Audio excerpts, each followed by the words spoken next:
Bien, bueno, buenas tardes. Estamos en la sesión 4 de la materia de cultura y civilizaciones angloparlantes.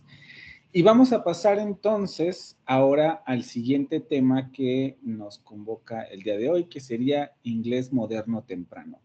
En el temario no viene exactamente así, si no mal recuerdo, viene como siglo XVI, que es más o menos el periodo que vamos a intentar abarcar. Un segundo. El periodo que vamos a intentar abarcar en la presentación de hoy, ¿vale? Y que corresponde justamente al inglés moderno temprano. Hay un siglo más, que suele ser también el siglo XVIII, el que se considera dentro de este periodo. De hecho, todavía más, porque se considera desde el siglo XIII, que sería más o menos como el último siglo de la conquista normanda, que es en la que nos habíamos quedado. Luego vendría ya el siglo XIV, que sería durante todo el periodo de los Tudor, que es lo que vamos a trabajar el día de hoy, concluyendo con la reina Isabel I, y luego seguirían los Estuardo, que sería todo el siglo XVI y parte del siglo XVII. Pero ese no lo vamos a abarcar porque ese va a introducir el tema de la siguiente unidad, que sería la creación del Imperio Británico, ¿vale? Entonces nos vamos a quedar solamente con ese siglo, que es el que corresponde. Denme un segundo porque voy a estornudar.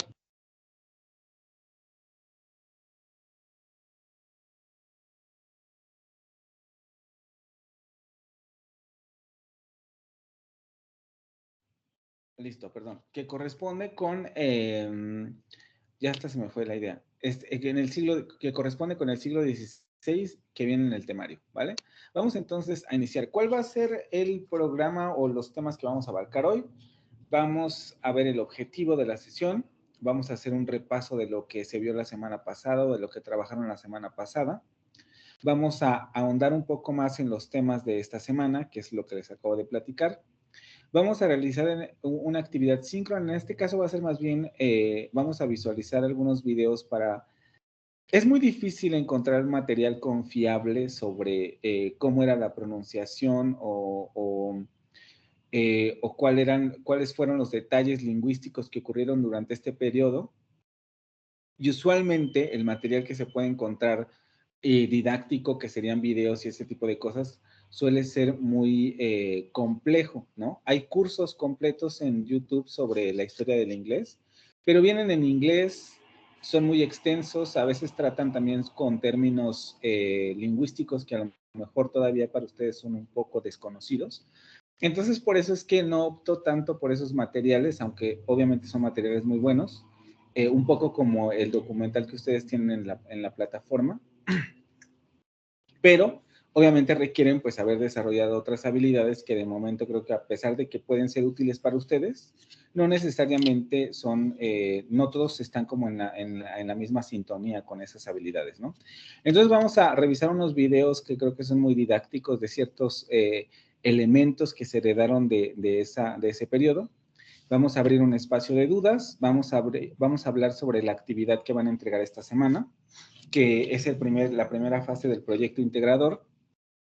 Luego vamos a tener otro espacio de dudas por si hay alguna situación con ese proyecto integrador. Y al final, pues vamos a tener el cierre como siempre, ¿no? Que sería esa parte. Bien, ¿cuál es el objetivo entonces del día de hoy? Comprender el desarrollo del Renacimiento inglés, periodo en el que ocurren y se consolidan los mayores cambios en la lengua inglesa y que conducen al inglés moderno de hoy. Hay que entender que, a pesar de que el Renacimiento es un periodo que ocurre prácticamente en Europa durante el mismo periodo de tiempo, no a todos los lugares va a llegar de la misma manera. ¿En qué sentido? Es un poco como lo que pasa el día de hoy, aunque el día de hoy los cambios se aceleran más por las comunicaciones que tenemos a través de Internet, la televisión, el radio, las redes sociales. Eso suele llevar a que los cambios se hagan más rápido. Pero en este momento, cuando estamos hablando de la Edad Media o finales de la Edad Media, tenemos que entender que no hay transporte como el que conocemos ahora. Las ciudades eran más pequeñas, los pueblos estaban más, lo que les comentaba las sesiones anteriores. Si eso ocurrió en Inglaterra, también ocurría eso en Europa. Las sociedades estaban más dispersas. persas. Entonces la comunicación, a pesar de que sí existía, pues era más tardada y más difícil. El Renacimiento en Italia, que es en donde empieza el Renacimiento en realidad, ocurre prácticamente desde el siglo XIII. Y en Inglaterra hay que esperar hasta el siglo XV para comenzar a ver los atisbos de este movimiento. Eso no quiere decir que Inglaterra no haya estado a la vanguardia en ciertas cosas. Una de las cosas en las que estuvo a la vanguardia y que va a afectar mucho el desarrollo de Inglaterra va a ser la reforma protestante, ¿no? Porque incluso se puede decir que muchos del pensamiento reformista que ocurre durante este periodo del Renacimiento en general, tiene sus orígenes en Inglaterra, aunque en realidad, pues los más grandes exponentes fueron los que encontramos en Alemania, como Lutero, Calvino y todos estos grandes personajes, que obviamente también ahí tienen sus antecedentes y todo, pero también en Inglaterra hay antecedentes de este proceso. Pero hay que entender entonces eso, ¿no? Que hay como como que existen, el Renacimiento no llega a todos los países europeos de la misma manera, ¿no? Y entonces justamente el Renacimiento inglés coincide con lo que nosotros conocemos como inglés moderno temprano, o en el término en inglés que sería Early Modern English. Y eso es lo que vamos a revisar entonces el día de hoy. Pero para eso vamos a comenzar con el asunto de la revisión de la semana pasada. Esto es lo que en términos generales vimos la semana pasada, ¿no? El repaso. Aquí les puse una de las imágenes que creo que resume mucho mejor el periodo. Y aquí tenemos estos conceptos importantes, que es el asunto de la invasión normanda, que se da en 1066, o que más bien en ese momento es cuando se culmina la casa de los Plantagenet, que es de lo que habíamos hablado la sesión pasada. Y durante este periodo se dan dos procesos muy importantes al final del periodo, que sería la Guerra de los 100 años y la Guerra de las Dos Rosas, que van a condicionar en mucho lo que va a ocurrir después cuando llegan los Tudor con Enrique VII al poder en Inglaterra. Y durante este periodo se da aquí puse francés e inglés medio porque sabemos que aquí se da este proceso, ¿no? Bien, Hasia Elisheva Favela Alfaro.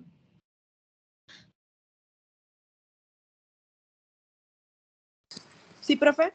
Ayúdame un poco a recordar de qué van estos conceptos. ¿Cuál es su relación? ¿Cómo me los puedes explicar? Ya hicieron la tarea, hicieron la infografía, etcétera. Ayúdame haciendo un resumen de este periodo.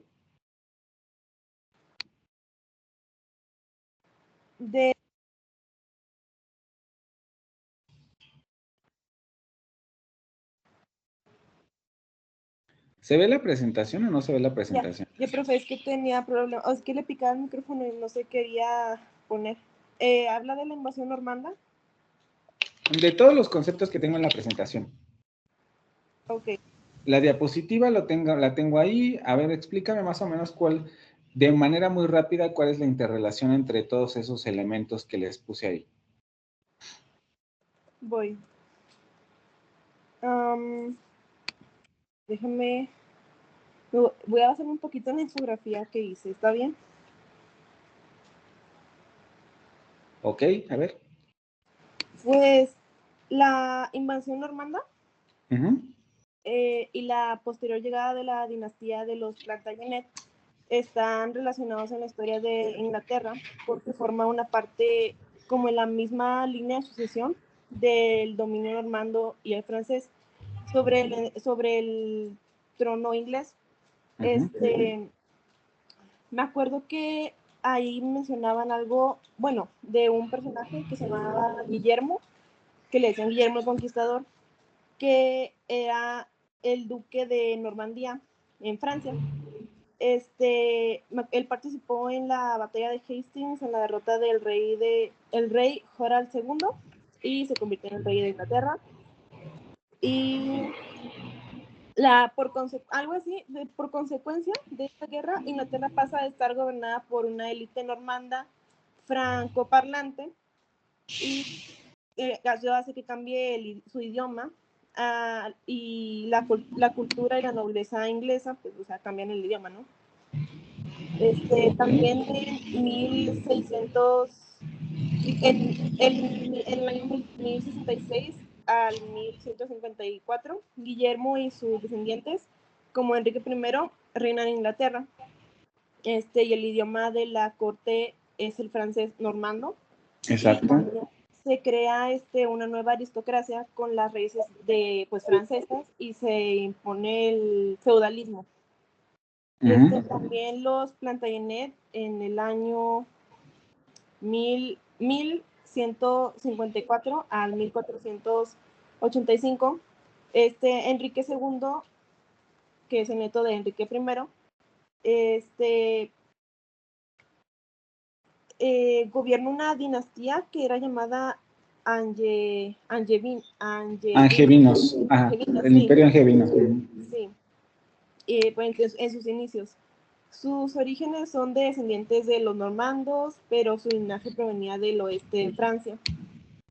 Y aunque ya no eran normandos puros, seguían usando el francés como su lengua en la corte, mantenían muchas instituciones normandas. Eso es pues todo lo que se hace ahorita.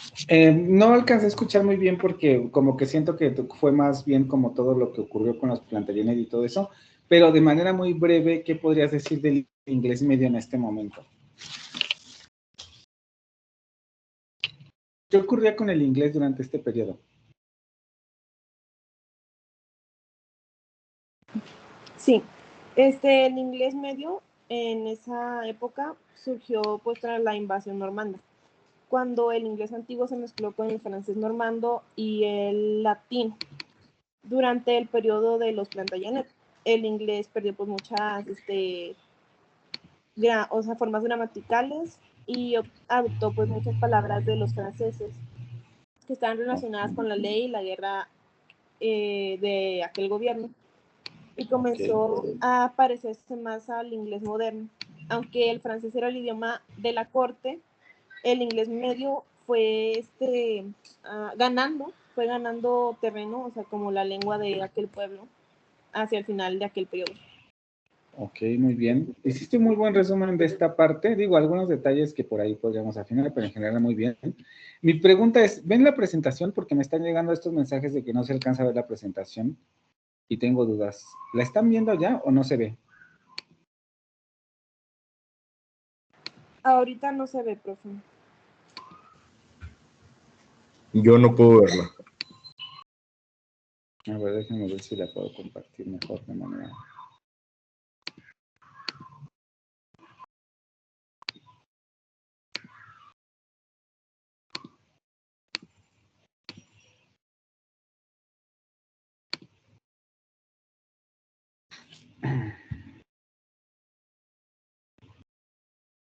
A ver, ¿ahora sí se ve?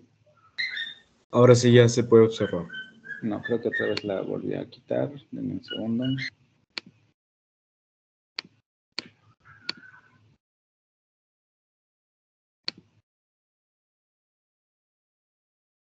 A ver, ¿ya la ven ahora sí? Sí, ya se ve. Ok, bien. Entonces estábamos en esta imagen y bien, sí, efectivamente hizo un muy buen resumen su compañera. Y justamente habíamos cerrado la presentación anterior con este señor que llegó al poder y que era Enrique VII.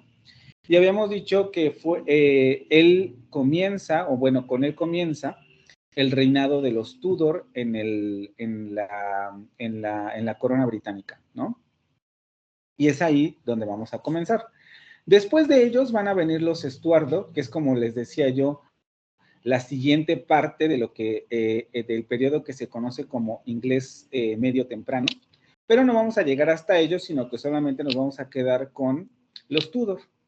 La casa de los Tudor fue, o por lo menos a mí me parece, relativamente corta, ¿no? Solamente duró 2 siglos, que prácticamente 1500 a 1600, ni siquiera, ¿no? Porque Enrique VII llega al poder en 1485, termina su reinado en 1509, después llega Enrique VIII, que obviamente es su hijo, 1509 a 1547, y luego de ahí se suceden estos 4 personajes que serían Eduardo IV, Juana I, María I e Isabel I, que en realidad todos son familiares de Enrique VIII. Eduardo, María e Isabel son hijos de Enrique VIII y Juana I es un familiar lejano, ¿no? Y ella, por ejemplo, solamente va a reinar una semana. Una de las características de Enrique VIII, vamos a llegar a eso un poco más adelante, pero es que le gustaba mucho tener amantes, ¿no? Es algo que se conoce, y no solamente le gustaba tener amantes, sino que además, literalmente, tenía al amante, se casaba con ella, y luego la dejaba y se casaba con otra, ¿no? Por hacer un breve resumen. La primera esposa fue Catalina de Aragón, que es una, si no mal recuerdo, era una princesa, bueno, no recuerdo si princesa, pero era de España, era la hija del rey, si no mal recuerdo, de Aragón, y se casa con ella, porque en ese momento, recuerden lo que les había comentado, también cerramos la sesión anterior comentando esta parte de que España era en este momento la potencia europea. Y en este momento todavía es la potencia europea, porque en 1492 ya había ocurrido la conquista de América. Es muy interesante esta parte, porque además va a tener cierta relación con lo que viene después en la historia de Inglaterra. Considerar que, si ustedes se dan cuenta, hasta este momento nosotros no hemos hablado en ningún momento de España. España no invadió nada. A España técnicamente no lo invadieron ningunos vikingos en ningún momento, aunque ahí llegaron los visigodos cuando se dieron las primeras invasiones vikingas. Después de eso, parece como que España no existiera en el mapa. Y sin embargo, sí existe. El asunto con la península ibérica es que ellos estaban lidiando durante todo ese periodo anterior que vimos con los Plantagenet y todo, y incluso todavía con los anglosajones, porque los árabes moros llegan en el 700 después de Cristo a la península ibérica. Durante todo ese periodo ellos están lidiando con la invasión árabe. Entonces están relativamente solos, y para este periodo los reyes católicos ya han podido conquistar toda la península ibérica.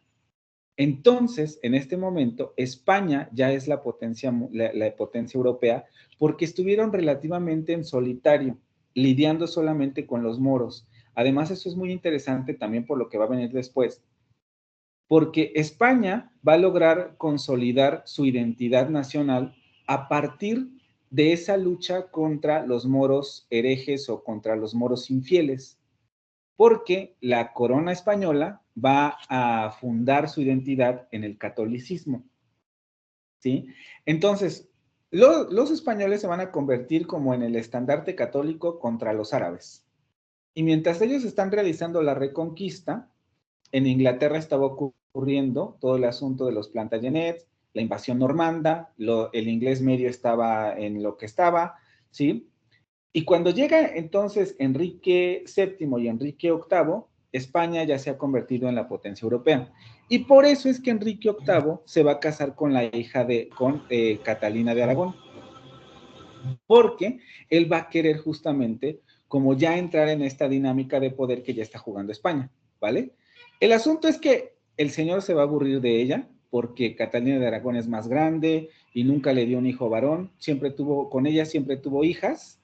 De hecho, la única hija que tuvo va a ser María I, y luego creo que tuvo otra, pero ella no recuerdo qué fue lo que pasó. Va a dejar a Catalina de Aragón y se va a casar con Ana Bolena, que va a ser su otra amante, la segunda amante. Con ella sí va a tener otros hijos, y va a tener entre ellos a Isabel I, que va a ser la primera hija de Ana Bolena, que ella va a ser la última de los Tudor.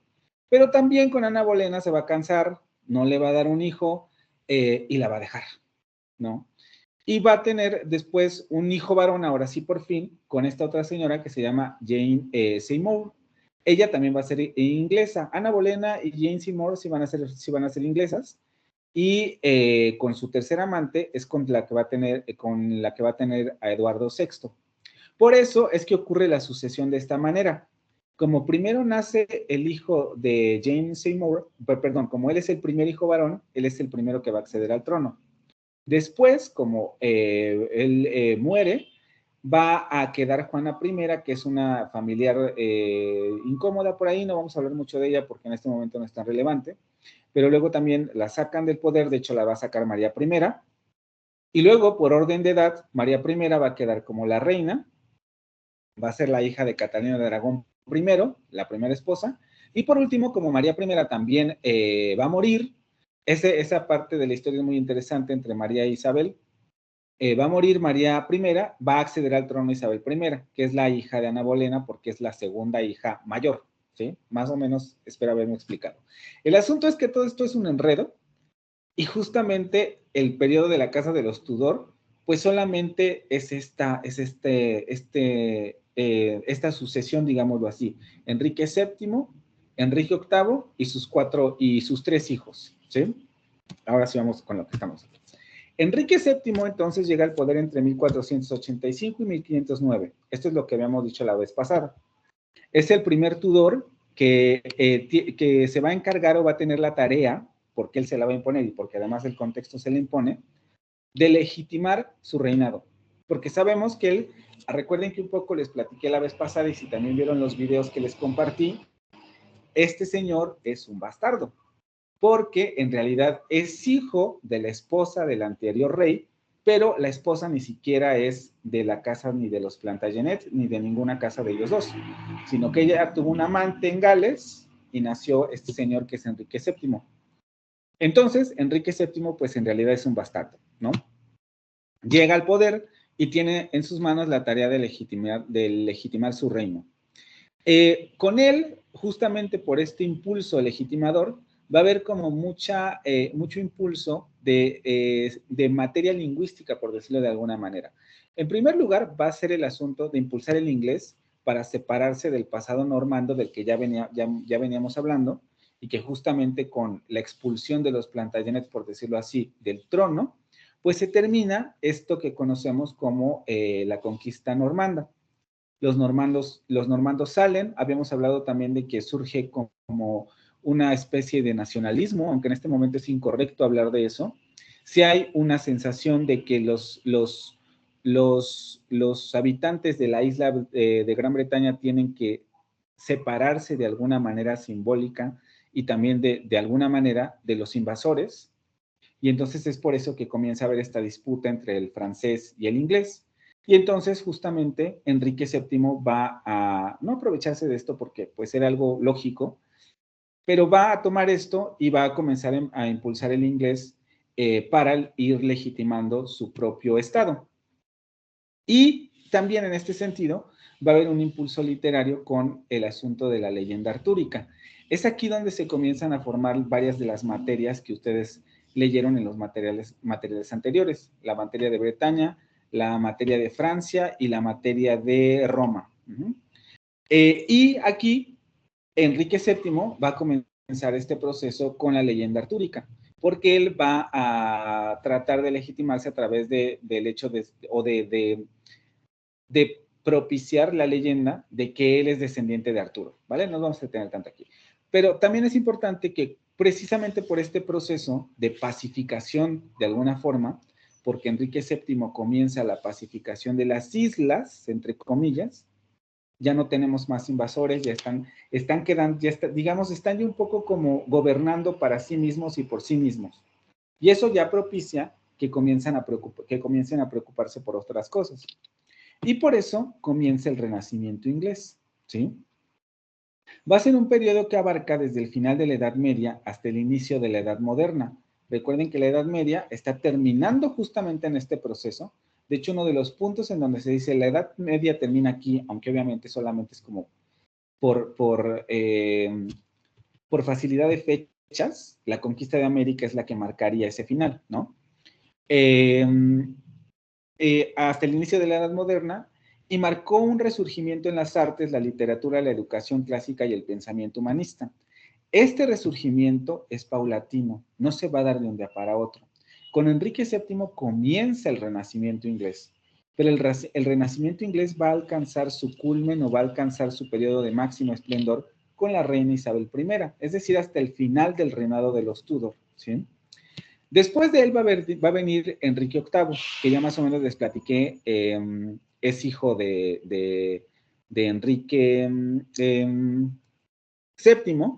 y él también va a producir varios cambios que son muy importantes para lo que va a ocurrir después. Ya les he dicho o les comenté que España se va a enarbolar como el estandarte del catolicismo por su lucha contra los moros. Y por el hecho de haber reconquistado la península ibérica, van a estar muy de la mano con el Papa, ¿sí? Para el Papa, los reyes católicos van a ser como, wow, porque ellos lograron expulsar a los moros de Europa, ¿sí? Pero en Inglaterra va a ocurrir algo diferente. En Inglaterra no tenemos estas conquistas. Inglaterra no ha tenido que luchar por su fe, por decirlo de alguna forma, sino que en general siempre han estado dentro del catolicismo normal, por decirlo de alguna forma. Y esto quiere decir que su identidad nunca estuvo tan asentada en la religiosidad, es decir, sí es importante, pero no como en el caso de España, en donde literalmente era la nación española, que en ese momento no era nación, pero que, vamos a decirlo así, ya había avisos de que en ese lugar se iba a formar una nación, formula su identidad en torno a la lucha contra los moros, ¿no? Aquí no. Entonces, hay varios antecedentes en Inglaterra que ya hablan del protestantismo. Y Enrique VIII va a estar, vamos a hablar un poco más de esto adelante, de hecho ya viene creo que aquí, ¿sí? Él va a estar ya va a estar en un contexto en el que en Inglaterra va a haber cierta relatividad, vamos a decirlo así, con relación a lo que ocurre con el papado, ¿sí? Enrique VIII va a ser conocido por su ruptura con la Iglesia Católica por el deseo de anular su matrimonio con Catalina de Aragón. Esto es muy complejo, pero simplemente hay que entender que Catalina de Aragón era muy católica. Era católica porque venía de España. Enrique VIII se casa por la Iglesia Católica y él también es católico, ¿vale? Pero él es más pragmático. Se quiere divorciar de Catalina de Aragón porque se enamoró de Ana Bolena. Y entonces él dice, manda a alguien, manda a un cardenal a Roma, el Papa no le da autorización de divorciarse, pero sí bendice su matrimonio, y entonces él, en su deseo de deshacerse de Catalina de Aragón, otro cardenal le da, que es el que viene aquí, cardenal Cranmer, le da un consejo y le dice, bueno, pues si te quieres separar de ella, yo te doy la bendición, solamente sepárate del papado, nómbrame a mí arzobispo de la iglesia inglesa y te separas y yo te doy la autorización eclesiástica para que hagas eso. Él lo hace, ¿no? En este momento, él no comprende muy bien lo que está sucediendo. ¿En qué sentido? En que la ruptura con el papado no es una ruptura ideológica, es una ruptura por conveniencia. La ruptura ideológica se va a ir dando por este proceso, ¿sí? Ana Bolena sí es protestante. En Inglaterra ya hay protestantes. Ana Bolena es protestante, el cardenal Cranmer es protestante, mientras que Enrique VIII todavía no lo es tanto. Entonces, a través de esta ruptura, se va a erigir como jefe supremo de la Iglesia de Inglaterra. Este hecho va a marcar el inicio de la reforma anglicana, aunque Enrique VIII va a seguir siendo católico. Va a continuar el Renacimiento inglés. Vamos a tener a personas muy importantes como Sir Thomas More, conocido por su obra Utopía. Esta es una obra filosófica importantísima para ese proceso. Ellos todavía van a seguir escribiendo en latín, esto también es importante, ¿no? John Skelton como poeta de la corte, y van a ser figuras destacadas durante este periodo, ¿sí? Vamos a dejarlo hasta ahí por ahora. Pero este proceso está enmarcado por otros elementos históricos que van a propiciar lo que va a venir después. Durante el siglo XV y durante el siglo XVI ocurren varios hitos históricos, principalmente en Inglaterra, porque también en Europa estaban ocurriendo otras cosas. En 1476 se va a introducir la imprenta. William Caxton va a introducir la imprenta en Inglaterra, ¿sí? Y no solamente va a incentivar la producción de libros, sino que va a propiciar la estandarización ortográfica. No es que antes no hubiera libros, pero los procesos de producción de libros eran a mano, se vendían poco, pocos podían acceder a ellos, y lo que va a producir la imprenta es que esto va a generalizar un poco más el conocimiento. Aquí también hay que entender que no llega a la imprenta y se produce la revolución por sí misma. Va a tardar muchos siglos, pero ya para finales de la época de los Tudor, prácticamente el 50% de la población inglesa estaba alfabetizada. Entonces, obviamente también casi la mayoría hombres, porque las mujeres no tenían acceso a la educación. En 1517 y 1648 va a ocurrir en Europa lo que se conoce como Reforma Protestante. Esto ya hemos hablado, Martín Lutero y Juan Calvino.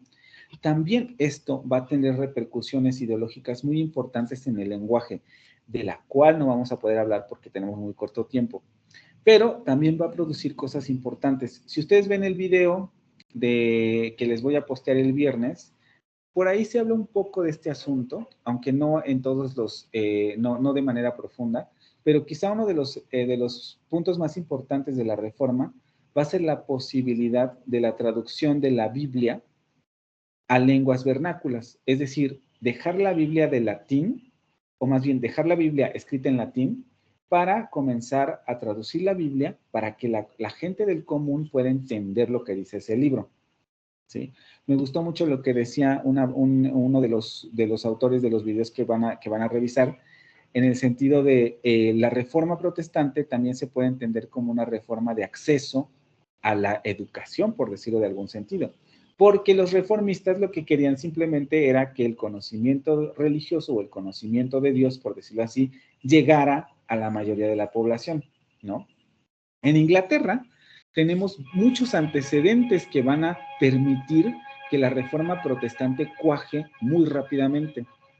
Duns Scoto y Guillermo de Ockham van a ser dos filósofos, uno es eclesiástico, Duns Scoto, y Guillermo de Ockham va a ser un filósofo, pero ellos están escribiendo desde un punto de vista reformista de la Iglesia desde el siglo XIV, es decir, a finales de la época de los Plantagenets, antes de que ocurra todo el proceso de los Tudor. Después de ellos va a venir John Wycliffe, que va a ser el primer hereje en Europa, en Inglaterra, y luego vamos a tener a Enrique VIII, que sin saberlo va a sembrar la posibilidad de que Inglaterra se convierta en un país protestante, ¿no? Porque justamente él, con la pretensión de anular su matrimonio, va a decir, pues yo quiero, me separo de la iglesia. Y luego Isabel I se va a separar todavía más de la iglesia porque reconocer el catolicismo, tampoco nos va a dar tiempo de entrar a esto a mucho detalle, va a implicar necesariamente reconocer que también ella es bastarda, porque recuerden que ella es hija de Ana Bolena. El matrimonio legal católico de Enrique VIII fue Catalina de Aragón. La única hija legítima era María I. Isabel y Eduardo eran bastardos a los ojos de la iglesia católica, ¿vale? En 1526 tenemos la primera traducción de la Biblia al inglés de William Tyndale, y esto es muy importante, más allá de porque sea reformador inglés, porque ya pone el inglés en el mapa de la comunicación con el pueblo. ¿Sí? Lo que van a hacer estas primeras Biblias traducidas a las lenguas vernáculas, ya sea inglés, español, alemán, italiano, francés, es que ya abren la posibilidad de que la gente entienda el texto fundacional de la religión cristiana occidental, ¿no? En 1554 a 1558, otro hecho importante, ya en Inglaterra específicamente, María se va a casar con Felipe II, rey de España. Recuerden que María I es hija de Catalina de Aragón, ella es católica, ella se va a convertir en reina en Inglaterra y va a tratar de regresar a Inglaterra al catolicismo. Por eso también se va a casar con Felipe II, que es rey de España, ¿vale? Pero en este proceso va a haber muchas disputas, porque Inglaterra en general ya es protestante. Hay muchos protestantes alrededor de este proceso que quieren que María I se vaya. Una historia muy larga, no vamos a hablar de eso, simplemente se va a propiciar una rebelión para destituir a María por la posibilidad de regresar al catolicismo por Sir Thomas Wyatt. No la van a matar, pero tampoco va a llegar a convertirse va a llegar a convertir a Inglaterra nuevamente al catolicismo. Ella va a morir y luego va a llegar al poder Isabel I. Ella va a estar durante el periodo de 1558 a 1603. Isabel I, a diferencia de Catalina de María I era hija de Catalina de Aragón. Por lo tanto, ella era católica. Pero Isabel I es hija de Ana Bolena, y Ana Bolena era protestante. Entonces Isabel I es protestante. Isabel I va a llegar al poder porque María I nunca pudo engendrar un heredero. Como yo les decía, no la mataron, pero nunca pudo tener un hijo, ni hijo varón, ni hijo mujer, ni hijo mujer. Entonces, nunca tuvo un heredero. Llega al poder Isabel I, a María I la conocen como Bloody Mary, esa es la famosa Bloody Mary, porque ella siempre durante su reinado hizo persecuciones contra los reformados, es decir, contra los reformistas, ¿vale? Y luego, Isabel I, que va a ser hija de Enrique VIII y Ana Bolena, ella va a hacer persecuciones contra los católicos jesuitas por su constante enfrentamiento con el papado y por complots en su contra. ¿Por qué hace esto? María I le pide a Isabel I que regrese al catolicismo, pero Isabel no lo va a hacer porque, como les decía antes, si ella se reconoce como católica y reconoce al catolicismo como religión de Estado, ella indirectamente acepta entonces que es ilegítima y que como es bastarda, no tiene derecho al trono. Y ella no iba a hacer eso. Entonces también por pragmática y por convicciones, ella decide no regresar al catolicismo y es la primera que va a intentar estandarizar lo que se conoce como iglesia anglicana. Esto aquí también es muy complejo, simplemente lo que ocurre es que hay muchas variantes del catolicismo en Inglaterra, porque les digo, Inglaterra nunca tuvo el problema de enfrentarse religiosamente a un grupo con otra religión, a diferencia de España. Entonces va a intentar esto, lo va a lograr, ella es la primera que consolida la reforma protestante en Inglaterra, va a establecer el Common Prayer, que sería como una especie de rito común a todos los cristianos en Inglaterra, y ella entonces comienza a perseguir a los católicos. En 1588, ya en otro punto de su reinado, ocurre un hecho fundamental que es el triunfo sobre la invencible armada de Felipe II. Recuerden que Felipe II era el esposo de, era el esposo de María I. ¿Por qué se produce esto? Porque muere María Estuardo. Tampoco me voy a meter tanto en esto, revisen los videos, ahí es donde van a revisar toda la información. Pero María Estuardo era su prima, también era católica. Ella era hasta cierto punto una amenaza para el reinado de Isabel I, pero por eso inicia la guerra contra Felipe II. Pero lo que ocurre aquí es que la armada inglesa derrota a la armada española. Y esto va a ser un hito fundamental porque van a comenzar las hostilidades entre Inglaterra y España con la idea de Isabel Gloriana. Tampoco voy a hablar tanto de esto, lo revisan en los videos porque ya son 6:44. Pero en resumen, lo que ocurre es que ya vemos la emergencia de dos potencias. Una en declive, que sería el Imperio Español, que comienza a decaer ya por esas fechas, por muchos procesos, porque también además fue un imperio que hasta cierto punto se da por estos procesos internos que no necesariamente además se acomoda con las nuevas formas de economía que estaban surgiendo en Europa. Muy complejo, pero comienza a decaer. Y otro que comienza a emerger, que sería el Imperio Español, el Imperio Inglés, perdón, y luego otros como el Imperio Francés, el Imperio Alemán y el Imperio Italiano, ¿no? O que comienzan a pelearse después. Entonces, ocurre esto, Inglaterra comienza a buscar formas de generar su propio comercio a América, comienza a haber un auge espectacular en términos bastante importantes en Inglaterra, porque Isabel I logra eso, consolidación religiosa, triunfo sobre el Imperio Español, y además va a comenzar el comercio a nivel internacional. Aquí ya se comienza a hablar de lo que sería el imperialismo británico. Este es el punto de inicio, ¿vale? Y esto lo vamos a tratar en la siguiente sesión.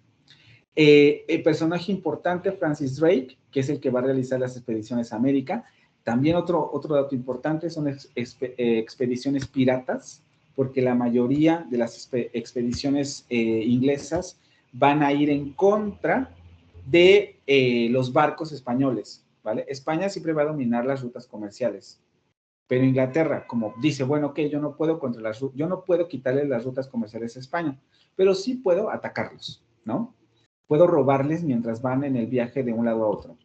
Entonces, para los españoles, estas expediciones son más bien piratas, pero para los ingleses, pues obviamente es una forma de contrarrestar el poderío español. Obviamente también ellos van a tener posibilidad de sentarse en el norte de América, que en principio parecería ser el territorio más hostil con relación a dónde nos podemos colocar. España sí queda todo el sur de América, donde literalmente están todos los, primero todos los estados que ya estaban consolidados como Mesoamérica, los Andes con las culturas incas, etcétera. O sea, se queda con lo mejor, porque llega, le da tiempo de explorar y se queda con lo mejor. Y las zonas del norte son lo que podríamos decir lo peorcillo en ese momento de América, porque no tenían pues prácticamente nada. Y ahí es donde se quedan. También va a ser el periodo del esplendor cultural inglés, por la afinidad de Isabel I con la cultura en general. Hay que entender también que para este punto, ya estamos en un proceso de pacificación en Inglaterra. Ya no hay tantos conflictos internos, ya no están tan preocupados por las amenazas, incluso el hecho de que ellos ya puedan resultar amenazantes para otros, implica que ya este estado o sí, podemos llamarle ya este estado, ya está entrando en una relativa paz que va a permitir el florecimiento de las artes. Y sobre todo considerando que Isabel I pues era asidua a este tipo de elementos, ya sus antecesores, su padre, su abuelo, habían hecho grandes aportaciones para que hubiera una cultura importante en Inglaterra, y bueno, ya con ella va a llegar el culmen de este proceso. Ahora sí, ya, ¿qué ocurre con el tema de la lengua inglesa? También por este proceso de pacificación y por este proceso de homogeneización de la cultura, por eso todavía no quiero hablar del término de nación porque esto va a surgir hasta el siglo XIX, pero ya por esta homogeneización de la cultura comienza a haber grandes cambios en el lenguaje inglés. Aquí les puse algunos de los más importantes. El primero es The Great Vowel Shift, que sería como el gran cambio vocálico. Para no hacer la historia larga, quizá a lo mejor les comparto otro video en donde esto se explica un poco más a detalle, pero lo que ocurre simplemente es simplificación de las vocales, y cuando digo simplificación de las vocales lo voy a poner entre comillas porque si ustedes ya han estado en sus clases de fonética, saben que todavía hoy en día en inglés tenemos 12, 15 vocales, entonces una simplificación relativa. ¿En qué sentido? Va a haber un acortamiento de vocales. En el inglés medio y en el inglés antiguo hay vocales largas y vocales cortas. Para este momento se va a reducir todo a vocales cortas. Va a haber un proceso de estandarización que tiene que ver mucho con el proceso de la imprenta. No es el único, el único factor que influye, y con la creación de libros, la homogeneización de la literatura, el hecho de que todas las obras literarias van a poder imprimirse, etcétera, y va a haber una necesidad de que todos estos libros tengan una lengua común para que sean entendidos por todos, porque si tenemos un Romeo y Julieta con una variante y un Romeo y Julieta con otra variante, pues es muy confuso para todos, entonces necesitamos dos, necesitamos solamente una que más o menos sea comprensible para todos.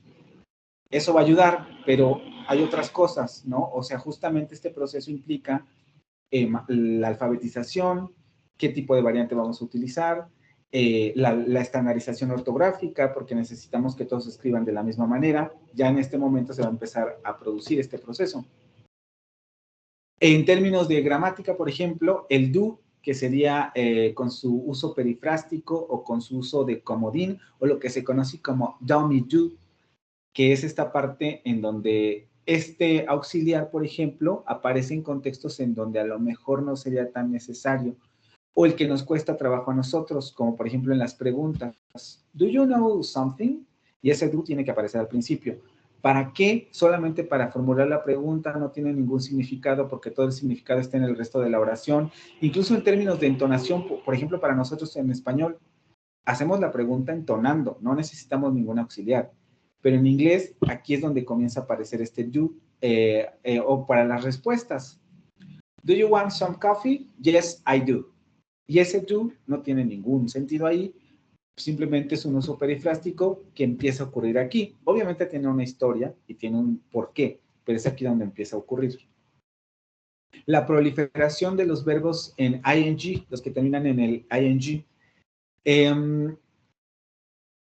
También, no quiero hacerles el cuento largo, eso lo van a ver en el video que les voy a compartir el viernes, está en inglés, pero ahí lo explica de manera muy, muy, muy fácil. Es la nominalización de los verbos. Ya existía, pero en este proceso, pero en este periodo es en donde comienza a generalizarse todavía más. La simplificación de los pronombres personales. Hay uno que me pareció muy interesante. El más común es el que tenemos aquí, que sería el you, el do y el thee, que esos se van a reducir solamente al primero. Pero el otro que van a ver también en el video es la emergencia del it y del its.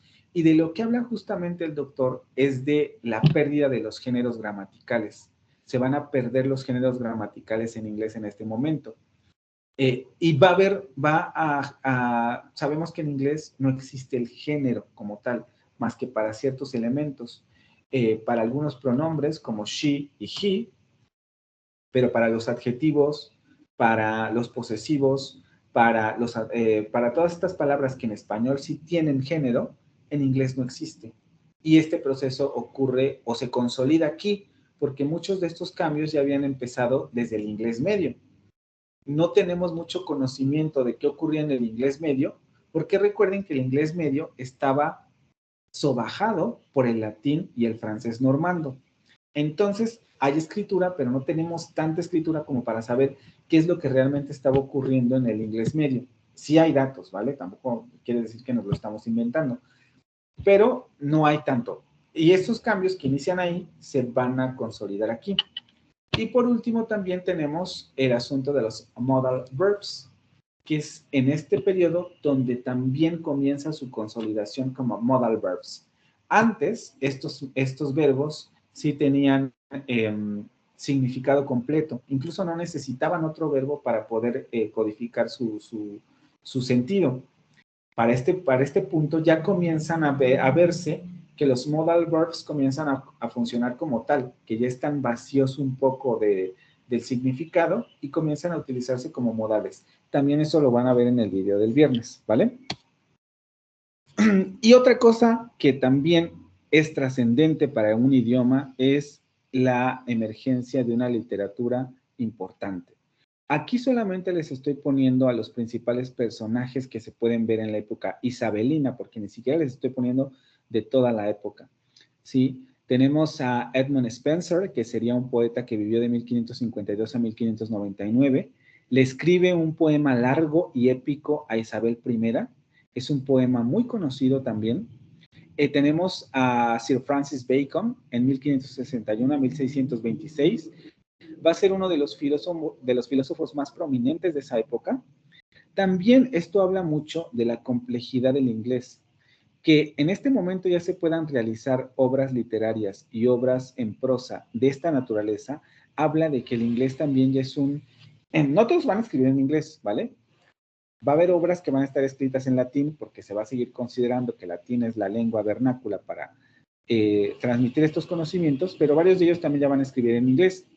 Y esto habla de que ya se sentía que el inglés era una lengua que permitía hablar de temas elevados. Entonces tenemos a este señor que es un filósofo, padre del empirismo inglés. Tenemos a Christopher Marlowe, que va a ser la competencia de William Shakespeare. También va a ser dramaturgo al propio William Shakespeare, que va a vivir de 1564 a 1616. El miércoles van a tener un video de este señor con la vida y su obra, y creo que ahí van a poder entender mejor su posición en la historia inglesa. Y también va a ser un dramaturgo.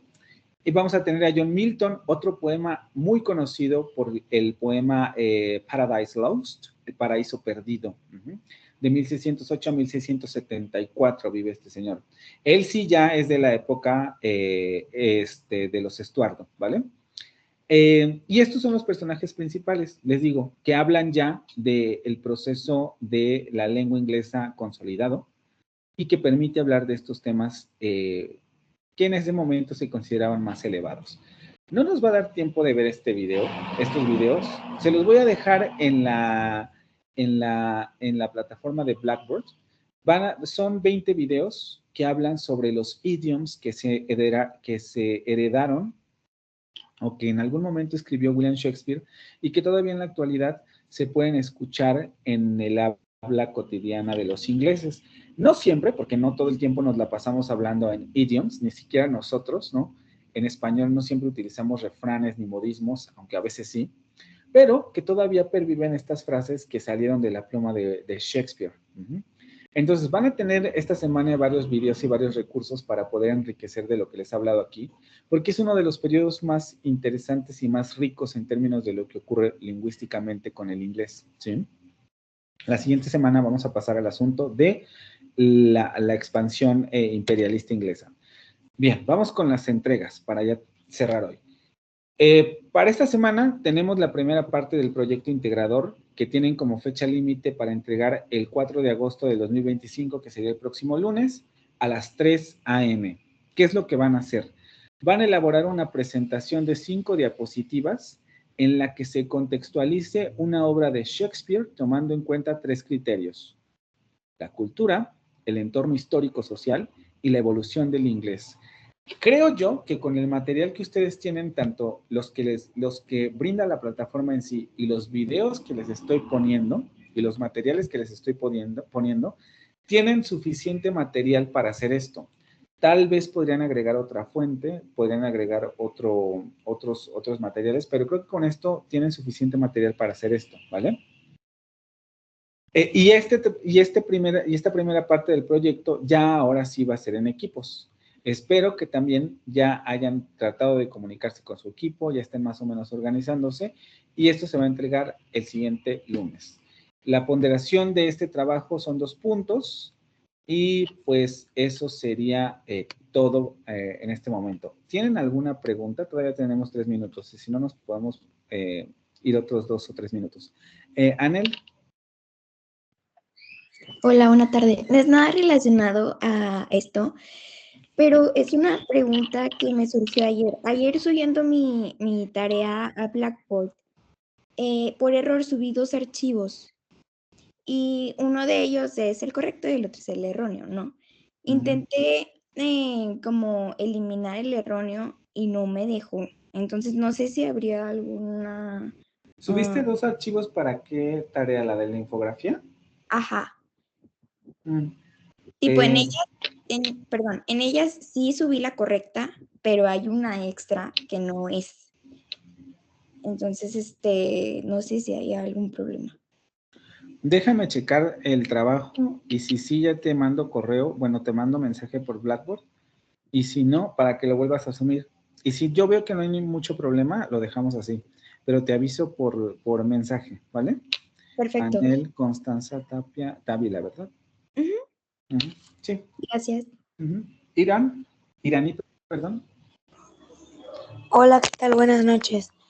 Es que lo que pasa es que ayer en la noche, bueno, he intentado estos días subir la tarea de la biografía que dejó. Infografía. Infografía, perdón. Y no me aparece la tarea.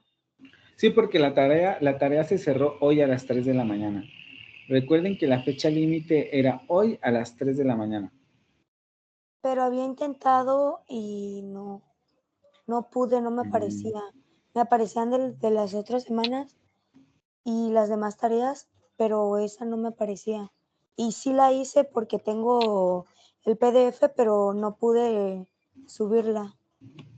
Ok, déjame checar tu caso porque a lo mejor también quedó la subida como pendiente. Y si sí, pues ya te mando también mensaje para ver si lo puedes mandar otra vez. Pero déjame primero checar cómo está la plataforma. Nancy. Ok, gracias.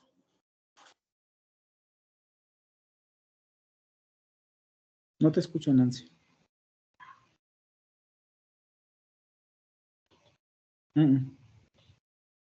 No te escucho.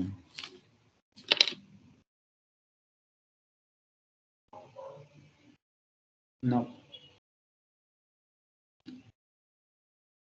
Bueno, ¿alguien más que tenga alguna pregunta?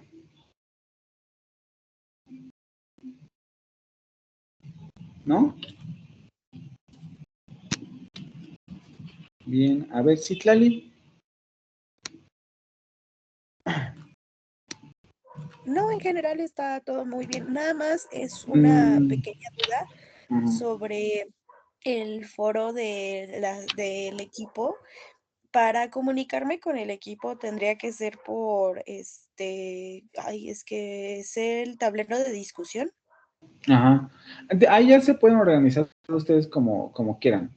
Incluso si quieren formar un grupo de WhatsApp o lo que sea, ya ustedes lo pueden decidir. Porque eso ya es independiente de mí.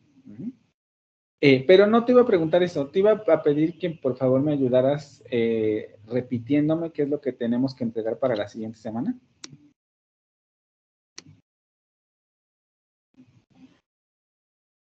Ay, ok, ¿sí me escuchas? Sí. Ah, perdón. Es una presentación de 5 diapositivas, asumo que en PowerPoint, Creo que les piden en Canva, algo así. en Canva, Porque ok, lean las instrucciones también de la entregable. Okay. Aquí yo nada más les doy un resumen, pero las instrucciones también están en la actividad. Ajá, ¿qué más? Sobre alguna obra de Shakespeare. Esa supongo que puede ser la elección propia. Sí, exactamente. Como equipo ustedes ya deciden cuál. ¿Y qué puntos tenemos que tocar en la diapositiva? Cultura, entorno histórico, social y evolución del inglés. Exactamente, 3 elementos, ¿vale? Cultura tiene un poco que ver, pero en este caso tómenlo como cultura literaria, qué es lo que estaba sucediendo en las artes, en la pintura, en términos de las artes. Entorno histórico-social, un poco lo que hemos hablado, ¿no? ¿Cuál era la posición a lo mejor de Shakespeare en ese momento? ¿El rey, la reina o quién estaba en el poder? ¿Para qué estaba ocurriendo la obra, etcétera? Y evolución del inglés un poco como qué tipo de elementos podemos destacar en la obra de Shakespeare que ya nos hablan de este inglés moderno temprano del que más o menos traté de hablarles aquí, ¿vale? También les recomendaría, porque creo que es un poco más sencillo, hay buen material en YouTube, solamente sean cuidadosos y también traten de citar adecuadamente esas fuentes, ¿vale? Recuerden, citar, es algo que les falló mucho en los anteriores. Citas en APA y portada institucional para que no les vaya yo a restar puntos por estos detalles. Portada institucional y referencias en APA, ¿vale? Y bueno, ya por último, un poco retomando esta parte, integridad académica, recuerden no plagiar. Necesito que citen los textos que están ocupando, todos, incluso los videos, también ustedes ya, ahí tienen, en Blackboard tienen los ejemplos de cómo se citan en APA. Cada artículo que ustedes pueden descargar de Blackboard viene con su cita en APA. Cada video que ustedes pueden ver en Blackboard, ahí de donde los que les ponen en las unidades, tienen abajo cómo se cita el video en APA, ¿vale? Entonces solamente tienen un poco como que seguir esa línea para citar los demás videos que ustedes puedan llegar a utilizar. Y pues nada, no sé si tengan alguna otra pregunta o algún otro elemento que quieran destacar o preguntar o algo.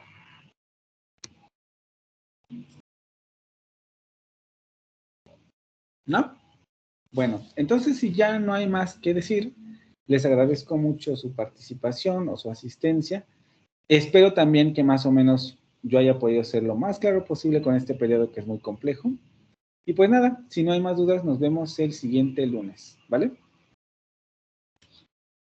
También revisen los materiales de que les subo a Blackboard porque creo que son importantes, ¿sí? Gracias. Vale, descansen, bye bye.